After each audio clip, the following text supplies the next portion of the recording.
ตกใจไหม โอ้ คนบ่น่ะ โอ้ย เอาไม่ได้ป่ะนี่ เลย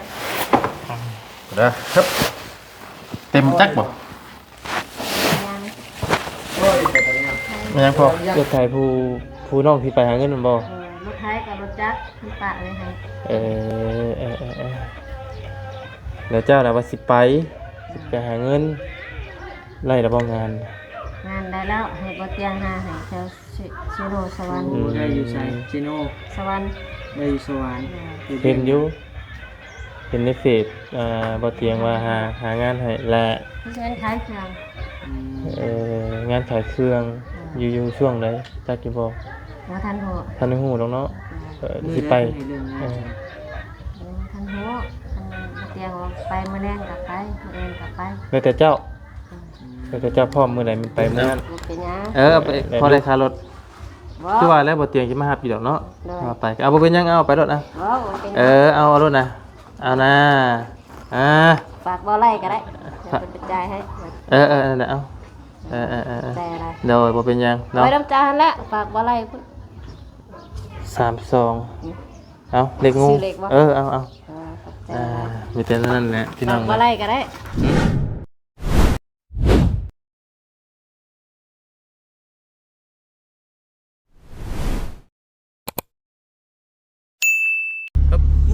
ยังไง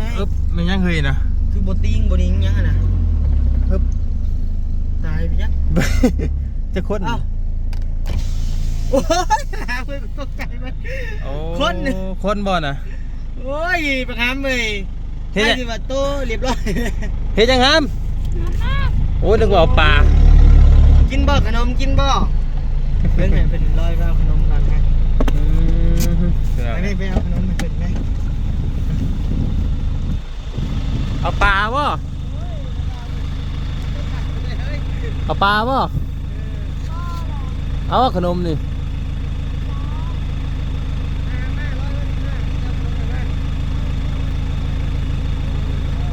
มาเล่นน้ำผู้เดียวอันตรายเด้อนี่สร้างเล่นแท้น้ำผู้เดียวนี่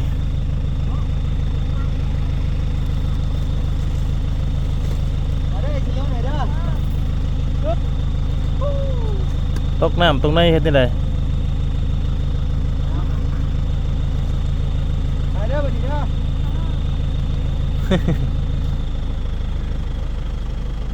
ง านไม่ดอกเนาะพี่น้องเลยเอาพี่น้องเลยหลังจากมาที่เซโปนพอดีทั้งหมดเองกะ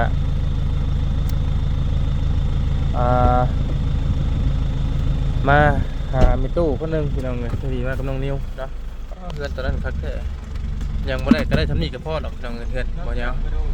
น้อยๆพอดีนอนกับลูกกับเมีย3คนเท่านะ3พอลูกเลยได้นี่ ได้อยู่ พี่น้องเลย เล็กเกินไงอยู่แล้ว โอ้กัดก่อแล้ววะตอนนี้เลยเล่นตรงแล้ววะตอนงบหน่อยนะ โอ้วันนี้ง่ายนี่หน้าเป็นของ นอนเผาอันนี้ที่นอนเผาหมักโมหมักแตงทั่วเพิ่นนี่ได้หด สบายดีเด้อสบายดี ดีเนาะไปพี่น้องไงพอดีทั้งวันนี้เองกะ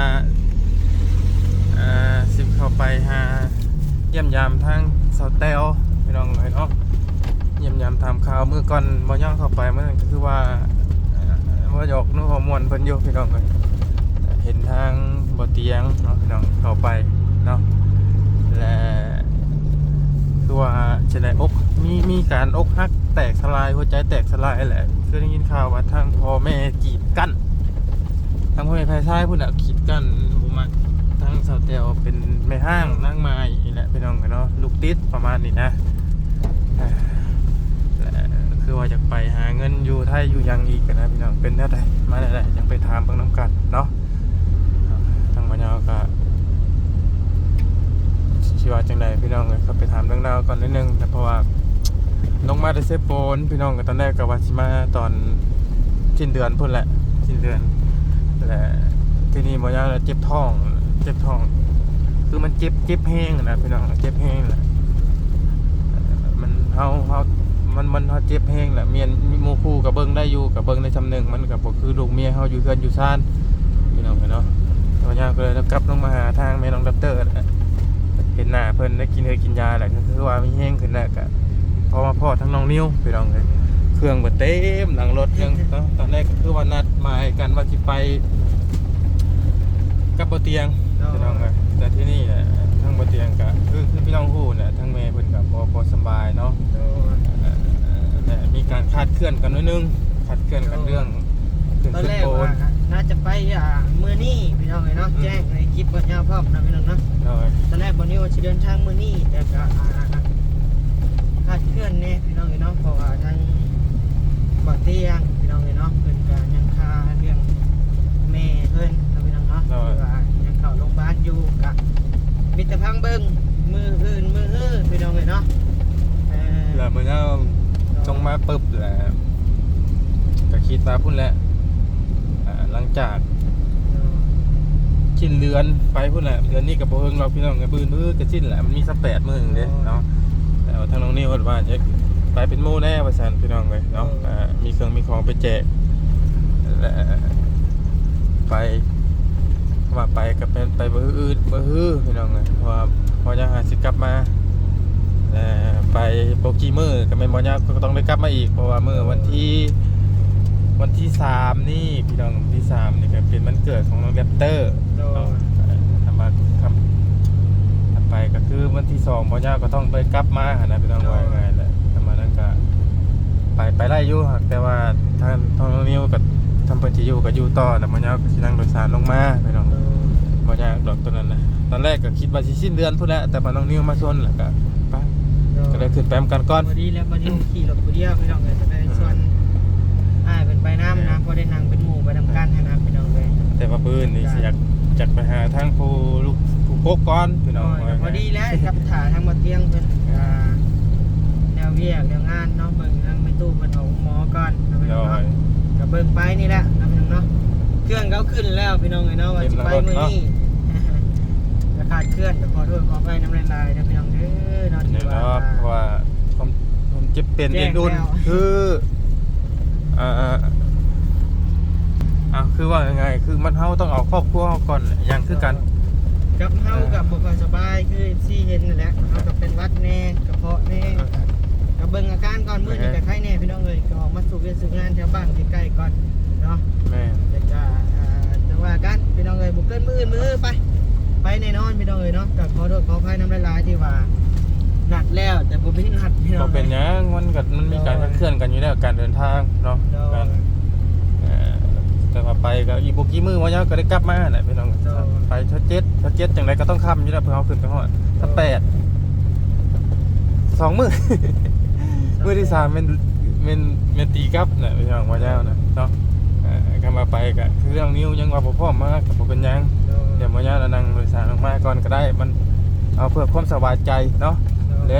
เพื่อบ่ยาวอาจจะเดินทางลงมากับบ่บุญก็ได้มันบ่มีหยังแน่นอนเนาะเพราะว่าทางบ่บุญบ่ป้องเพิ่นอาจจะยังบ่ทันได้ลงมาสินะเพิ่นเพราะว่าเพิ่นก็บอกว่าสิ้นเดือนกันเพิ่นจะลงมานะบ่เป็นหยังเพราะว่าเฮาก็ทีมงานเฮาอยู่พุ่นก็หลายคนอยู่พี่น้องเอ้ยเปลี่ยนกันไปสลับมาอยู่บ่มีปัญหาหยังหรอกเนาะพอดีนะตอนแรกบ่ยังก็คิดยากอยู่ป่ะกลับบ้านทำสิท่าแล้วถ้ามันเกิดน้องแรปเตอร์สิเฮิงโพดนะแม่นไปเวียกไปง่ายก็สิได้โจกหลายมื้อเด้อแม่นบัดสิไปมื้ออื่นเลยบัดอยากไปหาผู้อ้ายพร้อมนะพี่น้องบ่ยาวก็เลยมันคือฮู้กันนั่นแหละพี่น้องก็นั่นก็ลูกคือกันนะเฮาก็เฮามาเดือนนึงมันเมื่อเห็นพ่อดูน้ำเทื่อนะฮะอื่นบ่ยาวกลับมานั่นก็คือน้องนี้บ่ได้ไปไสก็ออกไปอยู่น้ำกันก็ได้มีน้องปลาปูน้องปลาอยู่บ่ยากหรอกอาสาพี่น้องเอ้ยบ่เรื่องครอบครัวแล้วล่ะก็ไปเบิ่งไปเยี่ยมพยายามทั้งสาวแต๋วก่อนพี่น้องเป็นแนวใดเนาะโดย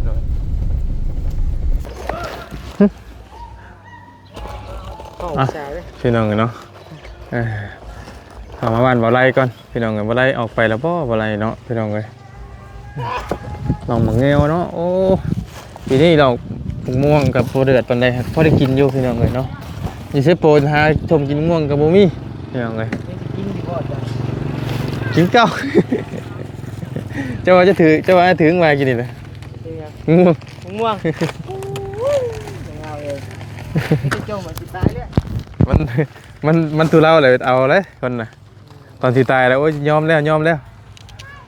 วดิ แม่นไปพี่น้องโอ้มีงานอย่างนี้เนาะพี่น้องเอ้ยบ่แม่นงานน้องงานดองบ่เนาะมีแต่งานพี่น้องเอ้ยซองอยู่เฮือนกะ6-7ซองโหยังบ่ได้ของน้องพัดไทยก็ยังบ่ได้ส่งอยู่เบิ่นก่อนลืมส่งมาส่งกันลืมส่ง อ่อนเป็นตาเสียได้พี่น้องขอมาเยี่ยมมายามก่อนคือว่าได้ยินว่าอกหักว่ากันแล้วพี่น้องเนาะเดี๋ยวก็ตัดสินใจอยาก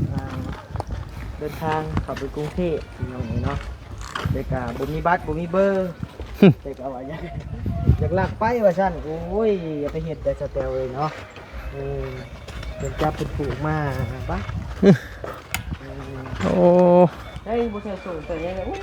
ผักเราเหี่ยวไปเลยพี่น้องกัน เฮ้ยเดี๋ยวนี้บ่ อยู่เพิ่มจ้ะ แต้วอยู่ว่าโอ้ยกดเกิดกดได้ กดไหลชัวร์ลงไหล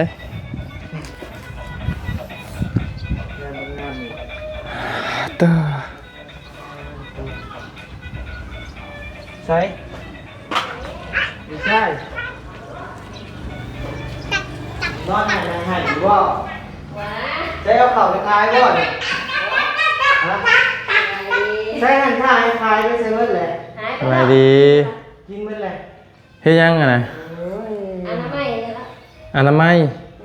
คือว่าเอาไว้ดิชีวิตมีแต่ที่ฝน เบิ่งเท่าเด้อทางนี้ โดย เข้าไปข้างในก่อนห้องนี่บ่ได้มีคนนอนบ่ บ่ มี มีแต่ขี้ฝน โอ้ยหอมน้ำไม่สมเด้แม่น หันข้างหันท้ายนี่ มีบ่ แม่น มีน้ำไม่สมบ่ อยู่นี่ ได้กินน้ำไม่สมหอมทนอยู่ หากระเมียนแล้วอยากสิก่อน โดย ไปใส่ สิเฮ็ดยังนี่น่ะ ใส่ทั้งไว้ เสร็จเอาเข้าไปสีมาบ่ บ่เข้าเนาะ เขางามดีอัน เข้า เอา เนาะ ดีเนาะ ขอบ่พรเขาเบิ่งสองสอบ อืม เตรียมไว้ให้พ่อกับแม่หั่นแหละจ้ะ อืม เตรียมให้เพิ่น เจ้าเนี่ยบ่ได้นอนเนาะอยู่ห้องเขานอนอยู่ห้องพุ่นพี่น้องเอ้ย หอมเครื่องเลย นอนบ่นอนอยู่ห้องแดดเนาะ ยามัน เย็นบ่ห้องน่ะ เดี๋ยวเย็นอยู่ ห้องตัวกลางน่าสิเย็นกว่าเนาะมันบ่ได้ถูกแดดเด้ซอยบ่ ก็ว่าอยู่ อืมให้ซอยบ่ เลยจะให้เต็มเลย เอาใส่เต็มได้บ่ เลย นิ้วไปจับแม่นะสิซอยเพิ่นนี่นะ มันหนักเด้ นักกะยานะ ยากดิ นักก็เป็นจังหวัดที่ย่อผู้เดียวโอ้ยโอ้นี่คือเสียสอบได้เห็นเนาะ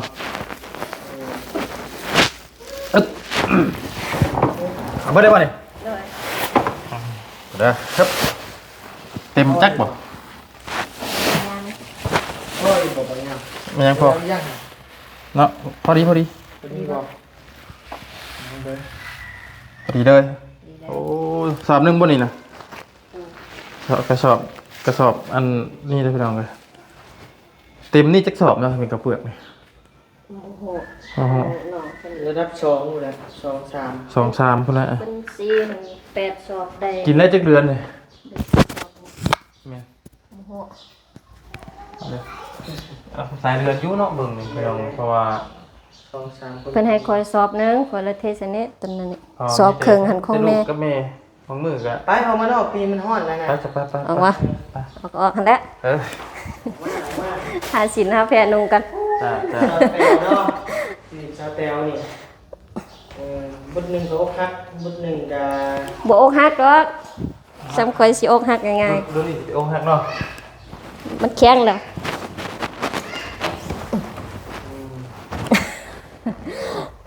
ไป ได้น้ำไว้เพราะว่าค่าไฟบ่ได้จ่าย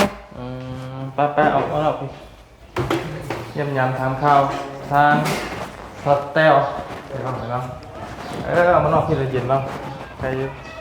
มาถ่ายออกมาก่อน ตะกู้ตะกู้ มันยังเกี่ยวเมื่อไหร่เนาะสแตลเนาะ เยี่ยมมาแล้วหดอยู่ มาเยี่ยมมื้อนี้ได้ยินข่าวว่าของอยู่ของกินกับบ่มีว่ะบ่เป็นจังไดคือว่าเอาอีกแล้ว ไปยัง ให้ละ ให้ละ ให้อีกแล้ว บัดลูกละแม่บัดแม่ละลูกอันนึงให้ แม่ก็ให้ลูกก็ให้ เปิดนั่งให้ลูกเบิ่งก่อน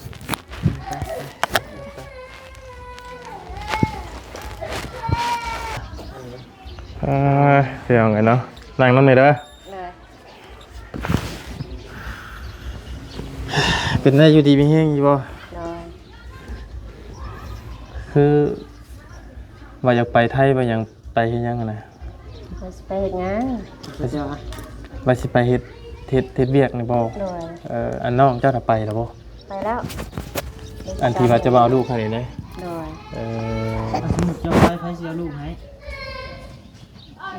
ว่าสิไปไทยว่าสิเอาลูกไปน้ำแต่ในหลายคนบ่ให้ไป อันหลานเลยซะมัน ร้านหันเมื่อแล้วบ่กลุ่มค่ะ เฮ้ยซั่นนี่ อันนี้ลูกเสียว ในบ้านนี้ เลย บ่มันบ่กุ้มดอกแต่เฉพาะหมอไส้นี่เจ้าก็บ่เฮงเด้อ ให้อีกแล้ว ไปเข้าไปเอาก่อน เอาลงให้ก่อน อืม โอ้ย เพราะว่าเราเคยเว่าอยู่แล้วเราเสียวหลานพี่น้องไงเพื่อได้เงินเดือน เนาะ พอแต่ว่าเบิ่งจากเฉพาะมอไซค์นี่ก็พอแห้งไงนะ ดื้อให้ ป๊าดให้ตั้งแต่มันเกิดมาพี่น้องไงชั่วโมงนี้มันก็ยังบ่เศร้าอยู่ ไม่ให้คือเก่า ให้ก็เฮ็ดจังได๋ ตอนมาเห็นมันแรกๆเกิดมันบ่ เกิดแล้วแต่ลื้อคิดแล้วให้อยู่คิดแล้วแต่ละเทื่อก็ให้แต่ก็ฮู้กันนั้นเล็กน้อยพี่น้องไงบางคนก็ถือสาบางคนก็บ่ถือสาเล็กน้อยเนาะ แต่ก็เล็กน้อยทำนี่มันก็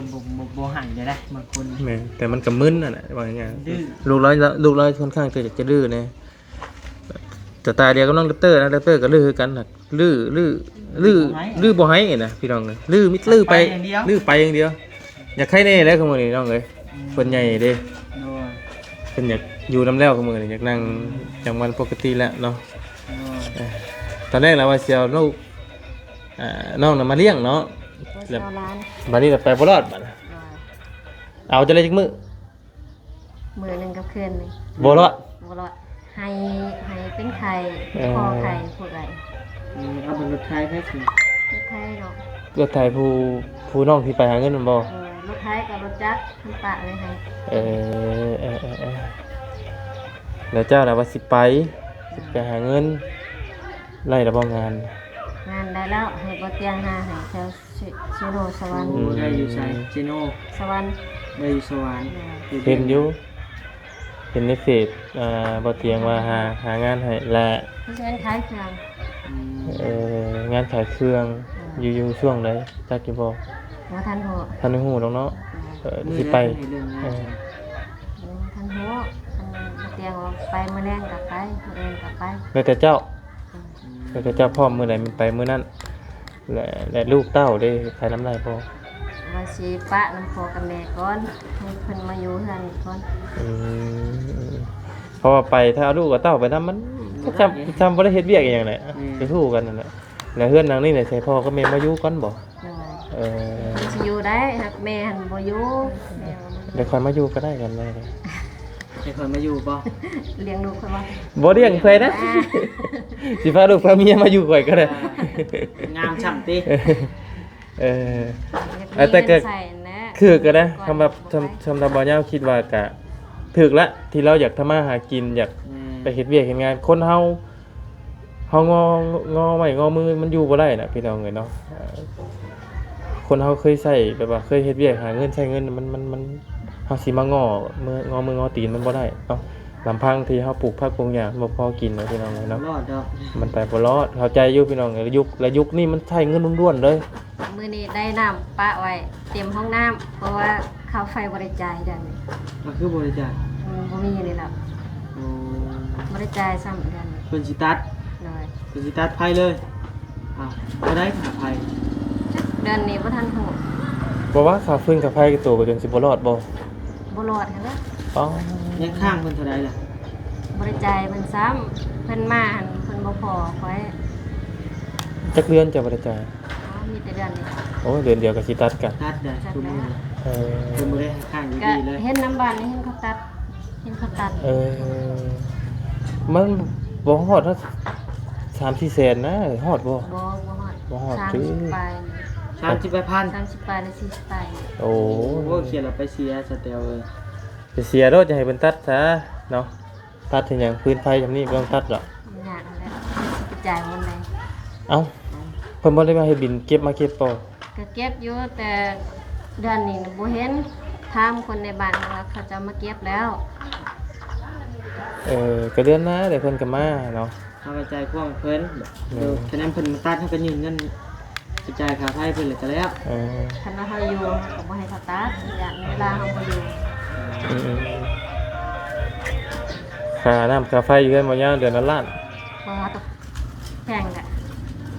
เอ้าแอร์3ตัวแล้วพอเท่าเราขายน้ำพร้อมนะพี่น้องเอ้ยเนาะโอเคมีแต่ว่าเรื่องไปเฮ็ดเวียกเฮ็ดงานนั่นไล่แล้วเวียกเนาะ ได้แล้ว ไล่เดือนเท่าไหร่ 3ล้าน เอาสุดท้ายก็บ่มีหยังเฮ็ดนะเนาะขนาดเว้าง่ายๆพี่น้องบ่ยาวไปยังบ่กุ้มลูกกุ้มเมียตอนนี้บ่ยาวเองน่ะบ่ต้องเว้าเจ้าหรอกบ่ต้องเว้าไปทั้งอื่นหรอกพี่น้องเอ้ยตอนนี้น่ะทางสาวแพงก็สิไปเฮ็ดหาเวียกเฮ็ดแต่ละเนาะเพราะว่ามันบ่ทันเลยเข้าใจว่าพี่น้องมันบ่ทันบ่ยาวหาบ่ทันหมุนเงินนำเลี้ยงลูกในเมียบ่ทันเนี่ยทางสาวแพงก็สิออกไปเฮ็ดเวียกไปคือว่าเพิ่นท่าให้อันคนออกก่อนพี่น้องเอ้ยมองหานจะนั้นก็พอใจนั่นแหละ งานทำบ่ เงินสิเพจไปหั่นเพราะว่าบ่ยาวมันบ่ทันแหละเมียก็อยากบอกภาระผัวนำแน่นะพี่น้องเนาะ เอามีแต่จังซั่นแหละเนาะมีแต่ทางเฮาก็เห็นทางเจ้า เดี๋ยว นั่นก็นี่แหละ อีกอันหนึงถามต่อได้นึงยังทันได้จบอยู่ ได้เอา แหมอ่า เอาเมียนเอาเมียน มอบก่อนเนาะ มอบก่อน จบแล้วเรื่องนั้นนะบัดนี้เรื่องหัวใจบัดนี้เป็นจังได๋ ถามเรื่องหัวใจบ่ เรื่อย อันนี้คือเก่าอยู่บ่ ๆเลย และเจ้าให้หยังทำไม ให้แล้วใจบ่มีเงินใช้ โอ้บ่ได้เกี่ยวกับความรักบ่ บ่ ฉะนั้นหน้าปกบ่เตียงบ่คือหัวใจแตกสลายบ่เนาะ ก็มีอยู่มันหลายสิ่งหลายอย่างมันเลยตามใจเลย เออ แต่ผู้บ่าวมันก็บ่ไล่ปานนั้น แต่เจ้ายังคุยกันอยู่บ่ เลยคุยกันอยู่ แต่วันนั้นน่ะเรามาแล้วบ่เรามานอนอยู่นี่บ่ เลยมาแต่เฮิมพุ่น เอ เดี๋ยวมาขอ เป็นได้สักคนหน่อยนะทอง โอ้ยยังบ่ทันได้ ว้า บ่ ยังบ่ทันได้ ยังบ่ ยัง แน่ใจหรือแน่ใจหรือเปล่า แน่ใจ ชัวร์ไหม ชัวร์ ไม่ต้องเลย เพราะว่าช่วงนี้เพิ่นเฮ็ดทางเด้ผัวเราเฮ็ดเกี่ยวกับทางช่วงนี้เนี่ยเพิ่นเฮ็ดทางเป็นเขตเด้แต่ละเขตแม่นเฮ็ดเบิดแถว สั 10 กยังบ่ได้เลิกลากันบ่ บ่ได้เลิกเนาะคุยกันอยู่ คือเก่า อืม มาฮอดหอมแก้มคือเก่า เอ้ยบ่ปานนั้น เอ้าเนาะไว้สิฮู้นำ ก็ดีแล้วเนาะเพราะว่าเห็นเราให้ในคลิปมื้อนั้นน่ะนะพี่น้องก็เลยอยากรู้ต้นปลายสาเหตุว่าเป็นหยังนะแม่นบ่จ๊ะแม่นแล้วนี่ เอาโอเคเด้อสเตย์เด้อสบายดีเด้อไปปากก่อนโดยมาขอไม้หน่อย โดยเอามีแต่ว่าในนั้นแหละทั้งมื้อยาวก็สิไปคือกันเนาะเป็นงานมีงานหยัง งานดอง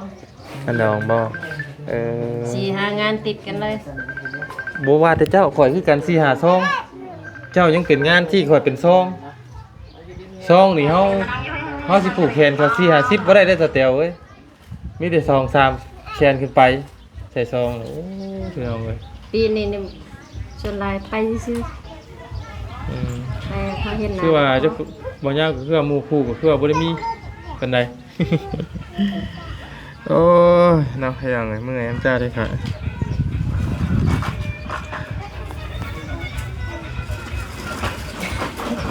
ไว้ใจนะ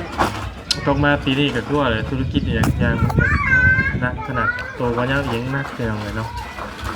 นักเลยสเตลข่อยกันเจ้าอาจจะเบิ่งข่อยว่า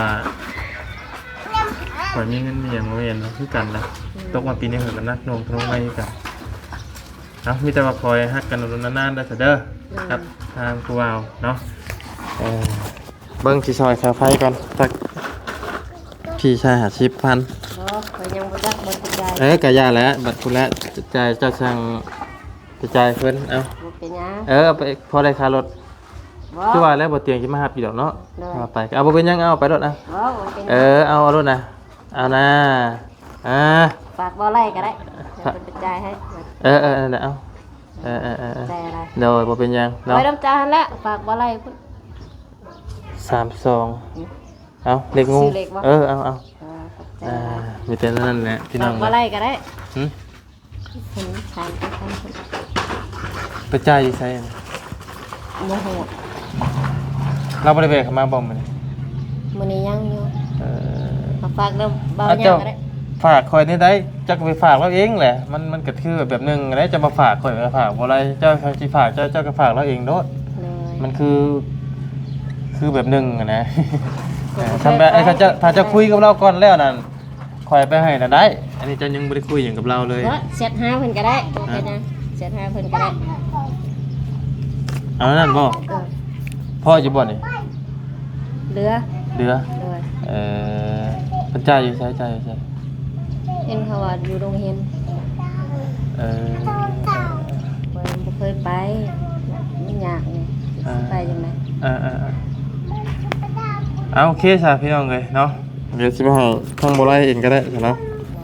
ป้ามีแต่นั้นเด้อสำหรับเตียวเด้อ อยู่ดีแฮง กะมาโดยคำมื้อหน้าคำบ่ได้มากกะมาก็แม่นบ่เห็นได้แม่นไปเนาะจะเคยสิบ่เฮิงแม่นบ่เดี๋ยวนี้เนาะไปนี่ สิได้ไปไว้อยู่มันขมังมันมีแต่งานกับงานนี่คือจังซี่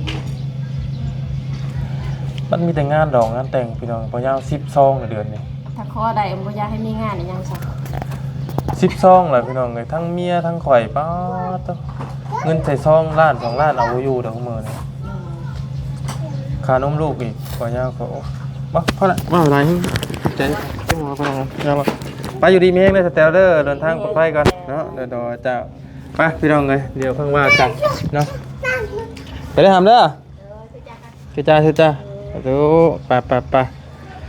โอเคพี่น้องเอ้ย